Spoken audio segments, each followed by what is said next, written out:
Hello, good morning, and this is our daily top 5 gainers and top 5 losers analysis for June 14, 2019. My name is JC De Guzman.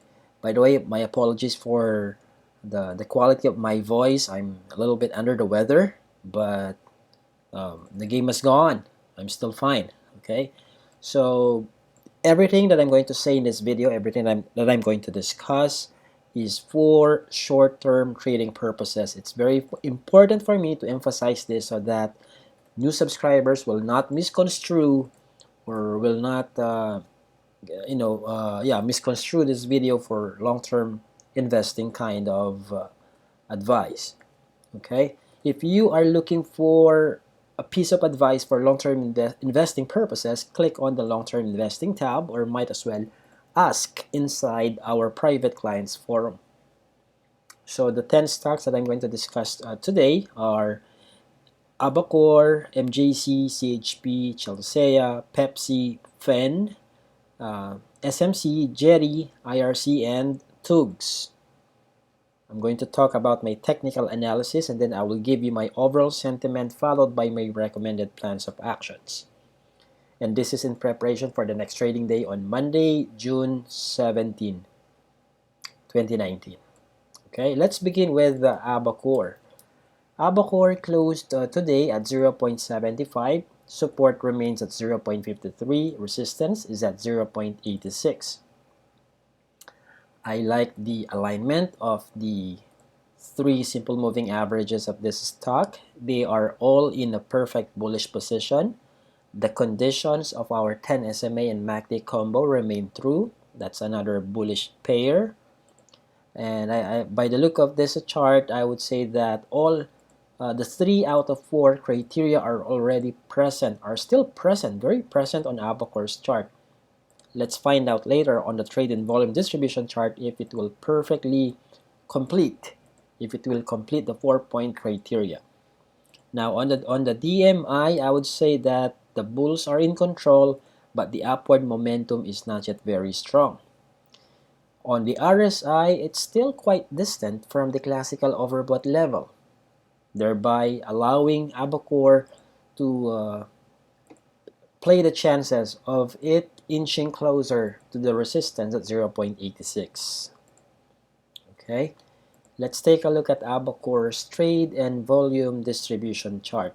Let's remember it closed today at 0.75, and that is the intraday high.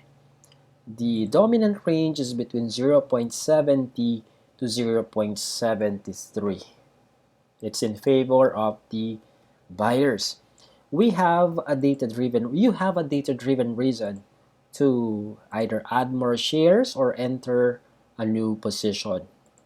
Okay, for those who already have Abacor in their portfolio, let me speak to you. You can add more shares if and only if the current price is still moving above your trailing stop loss. If you are a new subscriber and this is the first time that you've heard of that terminology, please revisit our quick start guide.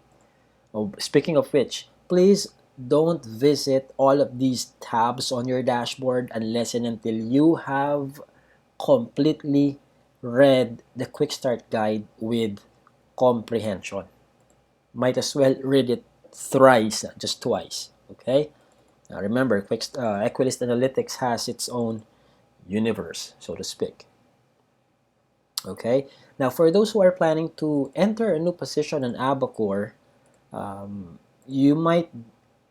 It looks like you're already late because the confirmed buy signal appeared last June 6.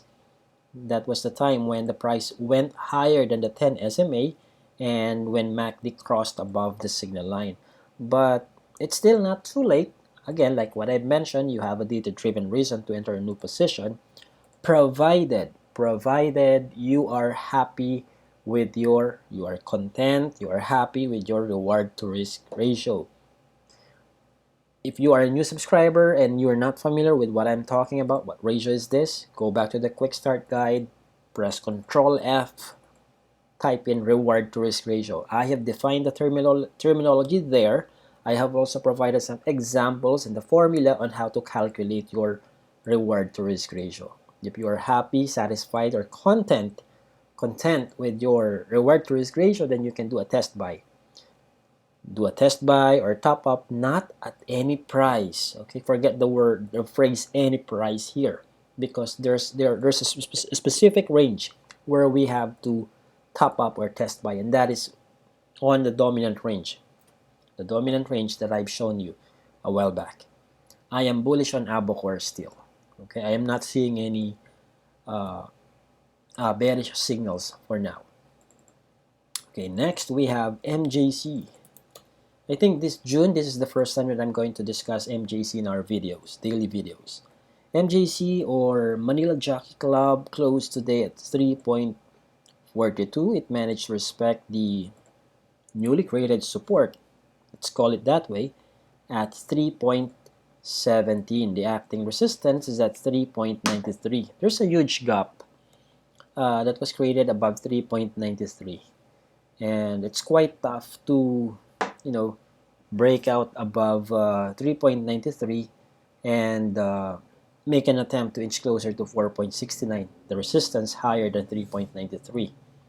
I'd like to emphasize something that I discovered a while back when I was reviewing this chart. It's on the trade and volume distribution chart, but before that, let me tell you that the bears are still in control despite the appearance of this green candlestick for today, Friday. The bears are still in control and the downward momentum remains strong. Okay. Also, let's take note that the MACD of MJC is still poised to cross below the signal line. So it has not recovered yet from staying in the downtrend channel for quite a while already, since the third quarter, no, not the third, but the last quarter of 2018. It's not yet out of the woods, so to speak. RSI is also super close to the classical oversold level. So let me show you what I've found, what I have discovered, what I've found out, or what I've discovered on trade and volume distribution chart. Because let me connect it with volume first. Do you think there was a huge cross trade that happened today? That's why MJC's volume escalated this much. Take a look at volume, today's volume. It's the tallest volume bar that we can see as far as we can stretch the chart, right? So what do you think? Was there a cross trade? Well, let's not guess. We don't have to guess. Let's take a look at the trade and volume distribution chart. So then, let's take a look at this one. 3.18. 3.18 got nearly 99% of today's volume. And take a look at the number of trades. Just a measly 4%, 4.35% to be exact. What does that mean? A huge cross trade happened at 3.18. Okay, a huge cross trade happened at 3.18, and that cost the size of this volume bar to reach this height. Okay, it's not really because lots of trades happened on MJC's price action today. It's not because of the number of trades, but because of the huge cross trade, huge volume for that particular cross trade that happened at 3.18. So I'm going to disregard 3.18 in my trade and volume distribution analysis. So where is the dominant range then? It's between 3.4 to 3.45. 3.4 to 3.45, which is that's where we will find today's closing price. So what does that mean? Is there something? Does this mark the official time for, or does this mark the sign that MJC has already hit a rebound in price? Is this the official rebound in price already, or this is just a dead cat bounce? That I am not bullish. I am not very bullish yet on MJC because of that huge cross trade. There's still a big possibility for this stock to just go up and down and just trade the range between 3.17 and 3.93 and not really register a trend. Mean to say, it might just range. It may not trend yet because of that huge cross trade. So I'm going to ignore the size of this green volume bar for today. Without that huge cross trade that happened at 3.18, perhaps the height of this volume bar is only this much. Uh, More or less similar to the height of the volume bars that we see on May 10 and perhaps on May 7. Okay. All right. Besides, foreign investors registered a net foreign selling worth 51 million pesos today. Okay. For me, they did not see something that would warrant them, that would motivate them to accumulate MJC. So if these deep pocketed investors do not like this stock, despite today's green candlestick, then I don't think us retail investors should be entering a new position on MJC. So in other words, don't enter a new position yet. I am bearish on MJC despite its inclusion in today's top 5 gainers list. Okay? Don't enter a new position. There is a volatility issue or liquidity issue on MJC's daily price action. So I myself am not interested on MJC because of those concerns. Okay, moving on to CHP. It's it's almost like every day that I'm talking about CHP in my daily videos. So it closed today at 2.73. Support is at 2.33. Resistance remains at 2.88. It continues to move higher than its 10 SMA, and MACD finally has already registered a golden cross above the signal line. That's another bullish pair for CHP. RSI is still quite distant from the classical overbought level, thereby giving CHP more room to dance its way towards 2.88. I also like the crossover, the crossing over of the positive DMI above the negative DMI. However, the upward momentum is not yet very strong. Perhaps we will only see a strong upward momentum, a confirmed strong upward momentum once the price breaks above 2.88. But let's not hurry. Let's take things one candlestick at a time. Okay? Foreign investors registered a net foreign buying worth 11 million pesos today. Are they bearish or bullish for 2019 year to date? Well, let's see. They are still bearish, but I like the bullishness, the consistency of their daily bullish stance on CHP beginning May this year. So there you go. But overall, for 2019 year to date, they remain as net sellers. Okay, next. Let me show you CHP's trade and volume distribution chart. By the way, the closing price is also the intraday high. The dominant range is between 2.64 to 2.73, or we can say 2.64 to 2.7 if we are not to consider that the closing price. Okay. Anyhow, it's still in favor of the buyers. Okay. So if you have had CHP since when? Since the confirmed buy signal based on our 10 SMA and MACD combo just appeared today. So if you manage to enter a new position today by following that signal that I've been teaching you, then you still have a data-driven reason to add more shares on Monday. Okay, you can top up. Now, if you would like to enter a new position, you can do that, provided you have calculated your reward to risk ratio.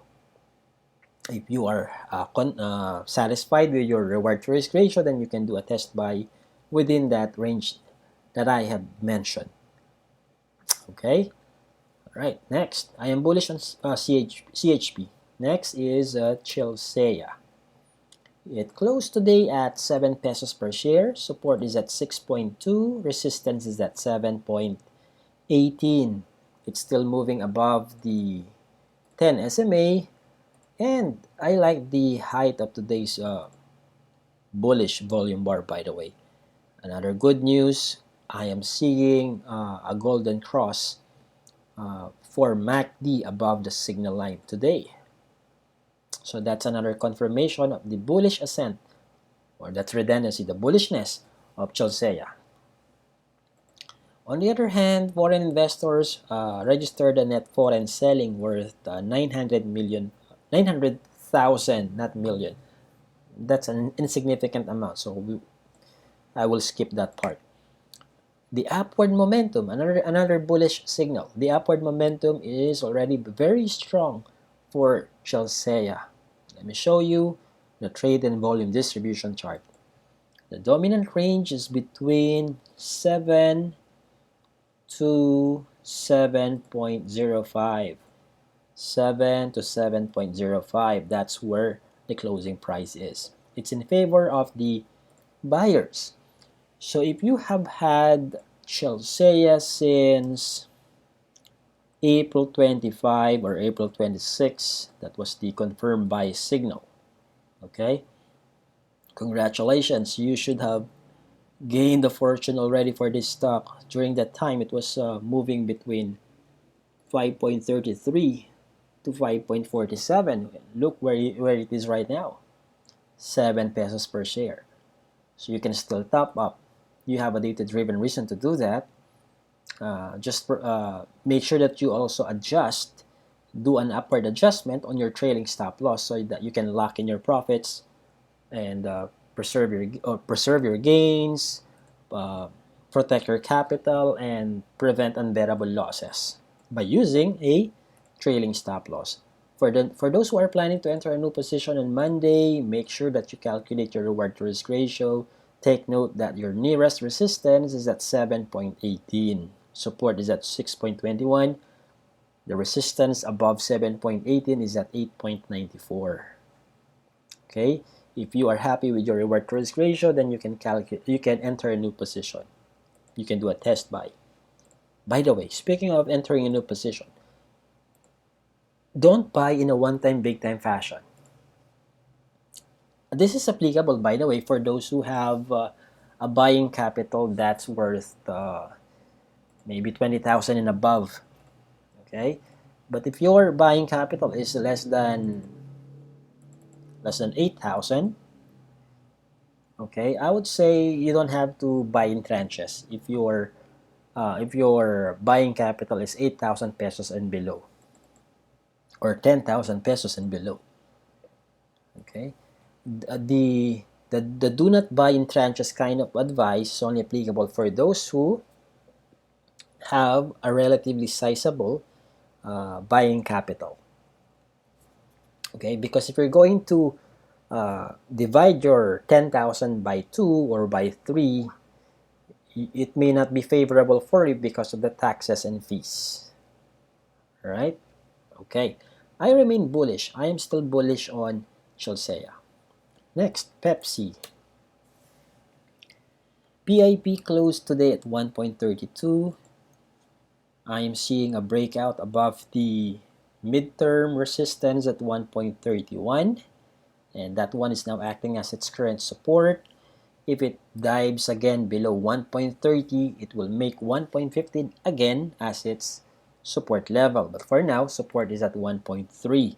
Resistance is at 1.55. PIP remains bullish in the on the daily chart in the short term, but remains bearish in the long term on the daily chart. Okay, it's still moving above the 10 SMA, by the way, and MACD remains moving above the signal line. That's a bullish pair. Bulls are in control, but the upward momentum is not yet very strong. RSI is still quite distant from the classical overbought level as well. There's still more room for PIP to move higher than 1.30. Let me show you the dominant range. The dominant range is between 1.27 to 1.32.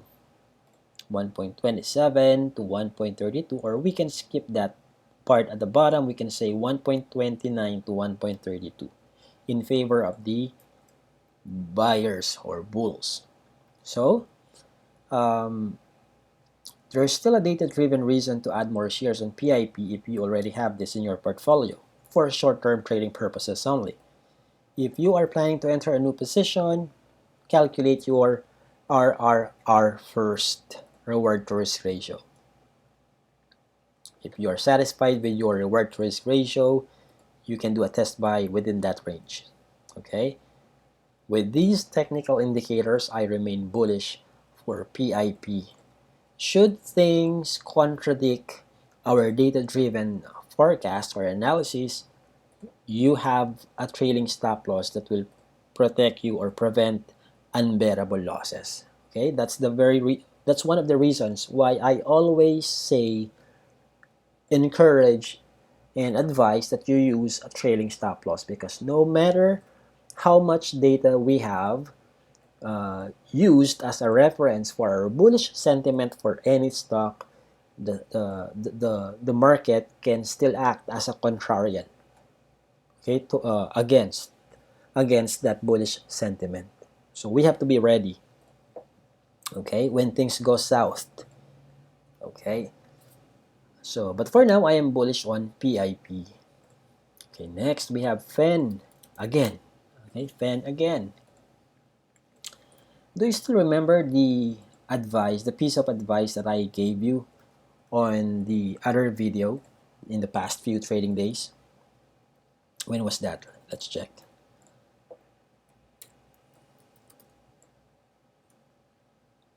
Before today's video, I talked about PHEN last June 11. It was also in the top 5 gainers list back then. What did I say last June 11? I said last June 11 that at any moment from now, traders might consider locking in their profits. Why? Because during that time, RSI was already playing inside the classical overbought level. And so it did. Profit taking indeed happened near that price on June 11. Okay, near 2.89, 2.8 to 2.89. Okay, so what do you do then? What should you do now? If you have had PHEN since a few days or a few weeks ago, you're better off sticking with your trailing stop loss. Do not top up. If it's still moving above your trailing stop loss, you can either hold your position, or the only logical thing that you can do now is to hold your position or preempt your trailing stop loss if you would like to. If you would like to sell in advance, even before your trailing stop loss gets hit. Okay? Those are the only two logical things that you have that I can advise for those who already have PHEN in their portfolio for a few days or weeks already. Okay? If you don't have PHEN, don't enter a new position yet. Okay? It's still quite risky to enter a new position. Those who have had PHEN are in a better position because they are following a trailing stop loss. But if you don't have PHEN, you are better off not having it for now. Okay? That's my advice for PHEN. Okay, let me show you the trade and volume distribution chart. The dominant range is between 2.6 all the way to 2.7, or we can say 2.55 to 2.7. It's in favor of the sellers, okay, closer to the intraday low than the intraday high. All right, moving on to SMC. If you're going to check the long-term investing tab, you will notice that my short-term rating for this index stock is already bearish in the short term. And yeah, as early as now, I'm going to tell you that I'm already bearish on SMC in the short term. It's already moving below its 10 SMA, and MACD crossed below the signal line. That's a death cross. Okay, it's a bearish pair already for SMC. What else? The positive DMI is also downward sloping already. Downward sloping. So support is at 178.2. Resistance is at 195.5. SMC is now closer to its support than to its resistance level.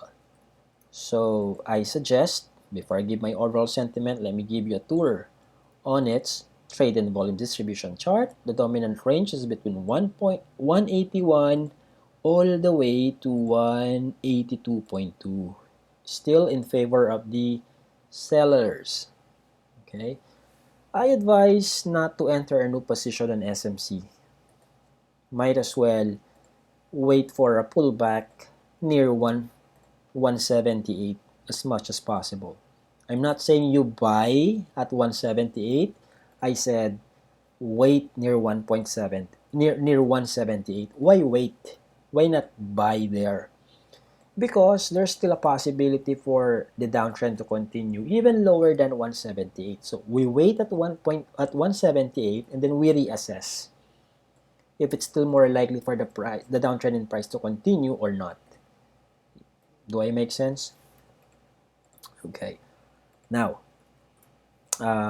yep, that's my overall sentiment and my recommendation. Don't enter a new position yet. I am already bearish on SMC in the short term. Okay, next, we have GERI. So here, I drew an upward channel. Am I saying that GERI is still inside the upward channel in the upward territory? Bullish territory? No, not anymore. What I'm trying to show you here is that today's bearish price action made GERI out of the upward channel. So it broke the support. So this channel that you see here, take a look at my mouse, the movement of my mouse. So this channel right here, the bottom part of this upward channel is can be translated or can be considered as the support level of GERI.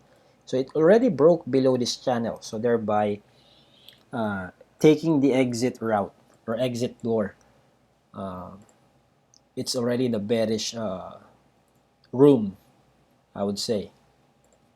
Okay, and besides, MACD is also bearish. It's already moving below the signal line, and I'm not seeing any formation of a bullish convergence between the signal line and MACD. The negative DMI also already crossed above the positive DMI, so that's a death cross again. And mind you, if this will continue, the bears will earn the strong downward momentum level if this will continue. Okay, RSI is poised to test its classical oversold level as well. So let's wait for that. And let's take a look at GERI's trade and volume distribution chart. The dominant range is between 1.31 all the way to 1.34 in favor of the seller. So don't buy yet. Don't buy yet. If you manage to enter a new position last December of 2018, and you have been holding on to your position on GERI because your trailing stop loss has not been hit yet, my advice that you sell once your trailing stop loss gets hit, but don't top up. Don't top up yet. Hold your position if the price is still moving above your TSL. That's the only thing that you should do if it's still moving above your TSL. Hold your position. Or you have another option as well. What is that? Preempting your trailing stop loss. Mean to say you can sell even before your TSL gets hit. What do I advise? Preempt it or not? Well, it's up to you. Okay, it's up to you. But by the looks of this bearish price action today, personally, my take to that is to preempt your trailing stop loss. Okay? How about those who don't have GERI? Do I advise to enter a new position? Is GERI already too cheap to be ignored? No. It can get cheaper than this. So don't hurry. Add it in your watch list if you want, but don't hurry in buying GERI. It might break below 1.30 or 1.29. It might. Let's find out. It might also rebound at 1.30. So let's reassess things once GERI touches the 1.30 level. Okay? Alright. So I'm bearish on GERI already.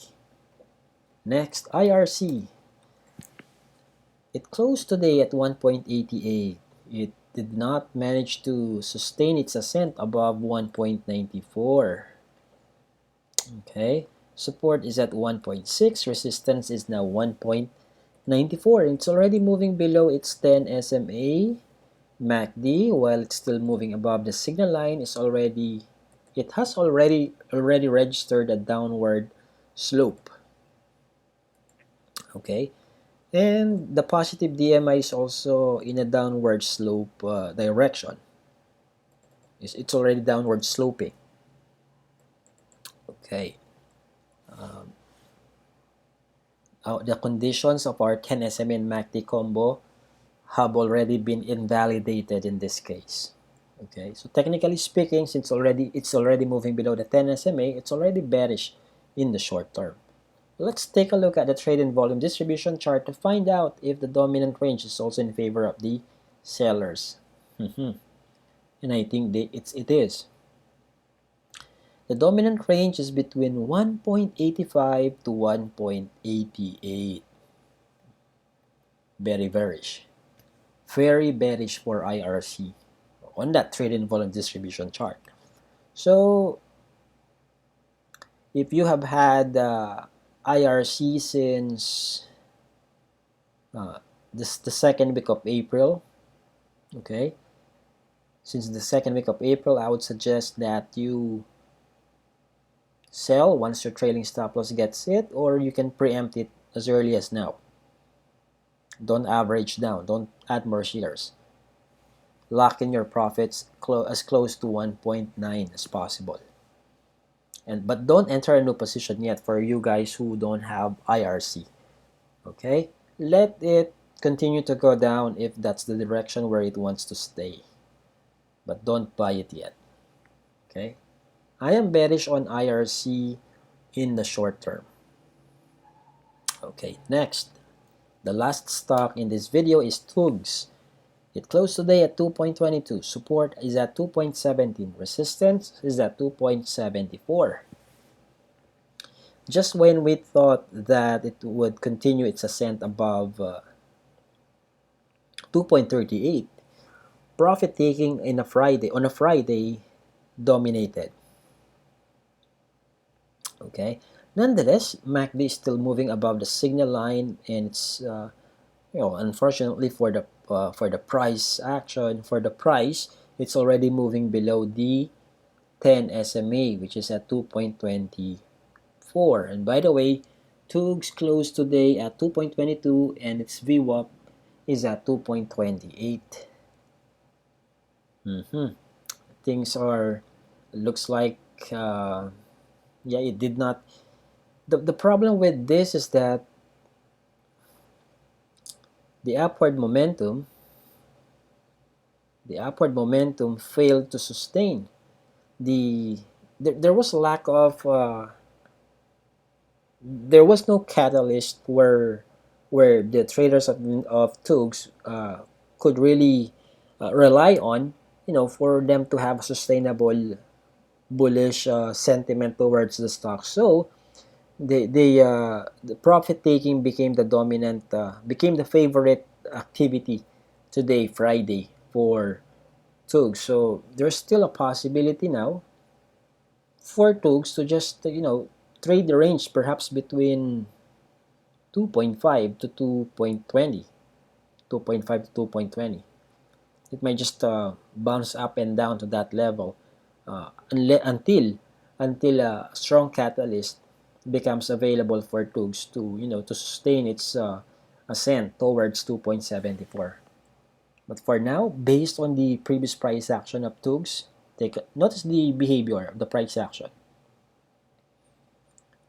It took a rebound just when we thought that when it registered the historical support at near 2.70, it made a rebound, and then made a rebound at 2.22, then registered a higher price at 2.29. Then it went down again for 3 days, 3 trading days. Then it registered the green candlestick at 2.23, went up on Thursday at 2.38, and it went down again today. It's just moving sideways between 2.2 to 2.5. That behavior might continue.